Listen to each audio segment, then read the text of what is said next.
Okay, here's number 19 from the multiple choice. So you were given a function f of x, and the question is, when does this have a slope of 1/2? Okay, so first we're going to find the slope, which will be the bottom times the derivative of the top, which is just 1, minus the top times the derivative of the bottom, which is just 1, over the bottom squared. So that's the derivative, and the question is, when is that equal to 1/2? So if you simplify,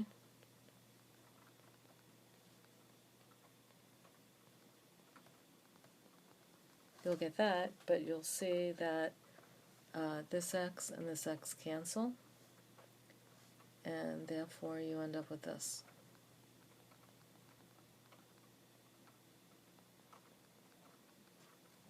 And then you can cross multiply,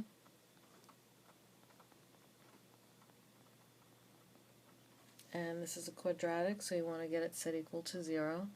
So first you're going to expand it, multiply it out,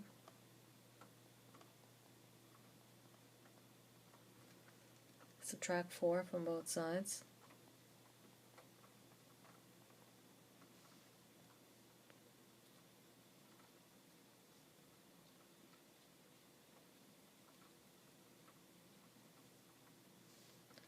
and then factor out an x, and you'll get two solutions at x equals 0 and x equals -4. And only choice C has both of those. C was the answer. Okay, this is number 20, and you need to know about inverses, which you learned about in maybe algebra, but definitely trigonometry. And so basically, here's just a little review for a second. If y equals 2x, the inverse means to just switch the x and y's. So you get this. And then typically you would solve for y.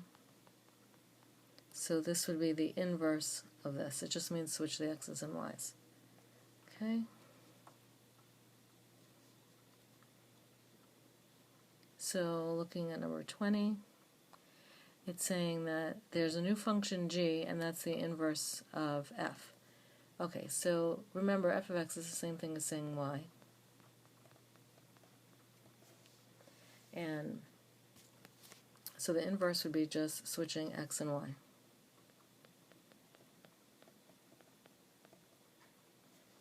And you need to get the solve for y, so you can do that by taking the cube root of both sides.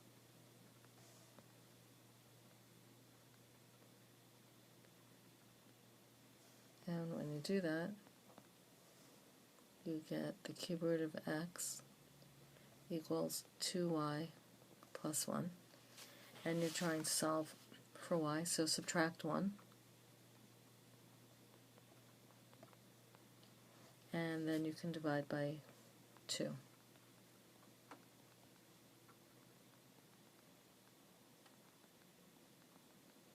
Okay, so this says y, but that's really the inverse. So you're told that g is the inverse, so that means that g is really this.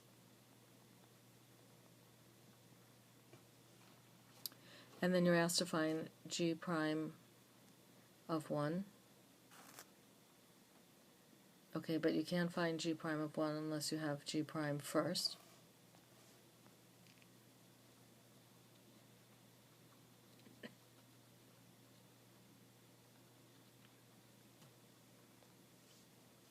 So you could rewrite that. The easiest way would probably be to rewrite this as this.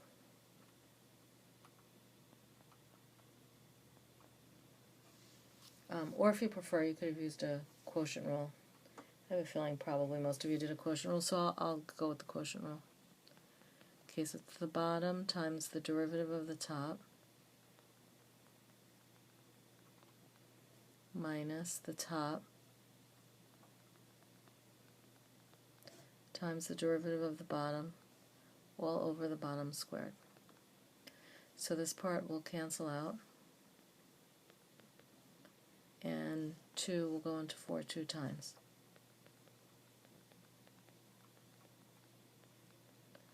And you need to find g prime of 1.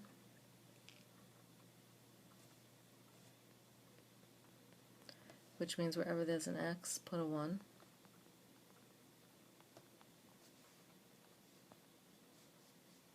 And 1 to the anything is always going to just be 1.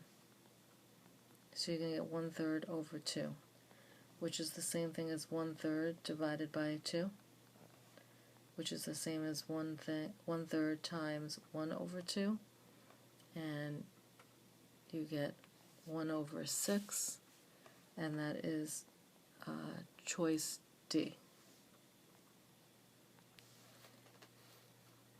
Okay, for number 22, you're just supposed to find the absolute max. Remember, an absolute max can happen at critical point or at the endpoints, but you weren't given endpoints, so then you just have to find the critical points. You find the critical points by taking the derivative and setting it equal to 0. So it's a quotient rule, so it will be the bottom times the derivative of the top minus the top times the derivative of the bottom, which is just 1, over the bottom squared. So that's the derivative, and you want that set equal to 0. So you're going to cross multiply. This piece here simplifies to 1.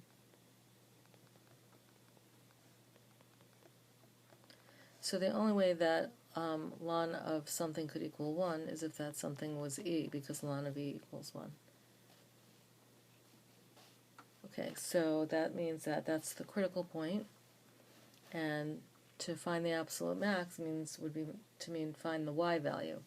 So we find the y value by putting the critical point into the original.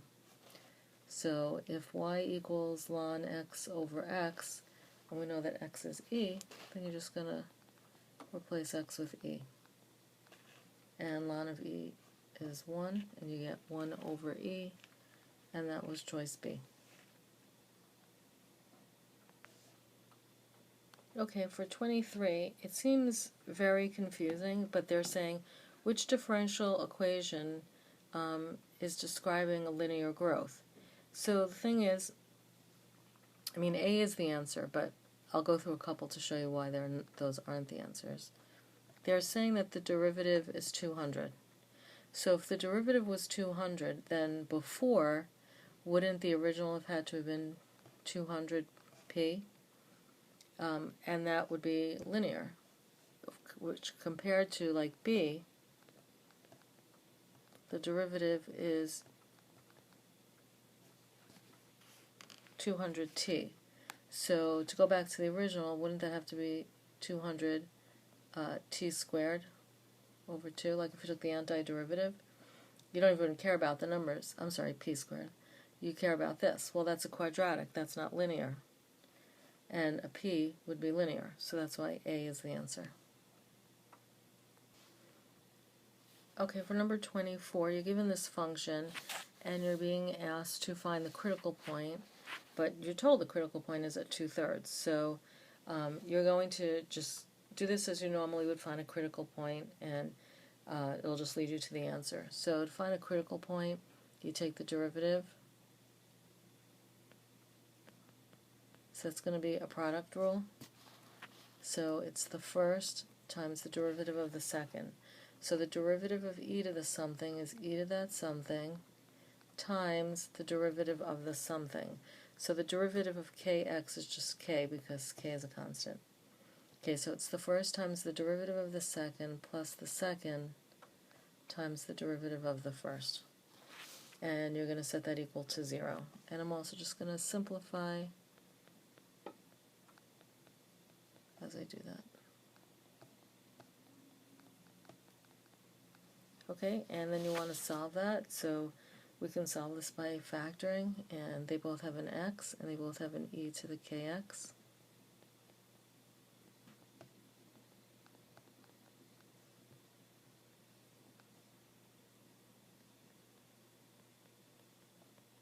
Okay, so we're going to consider two things here that equal 0.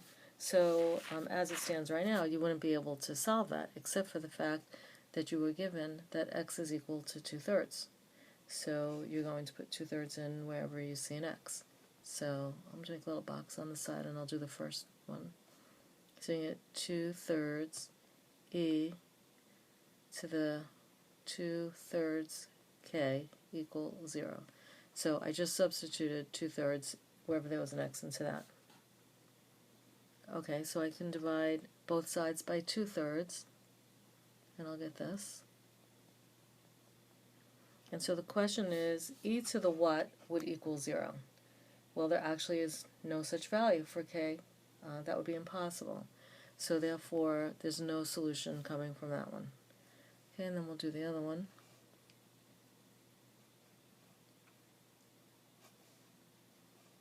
So we're going to have k times x, but x is 2/3, plus 2 equals 0.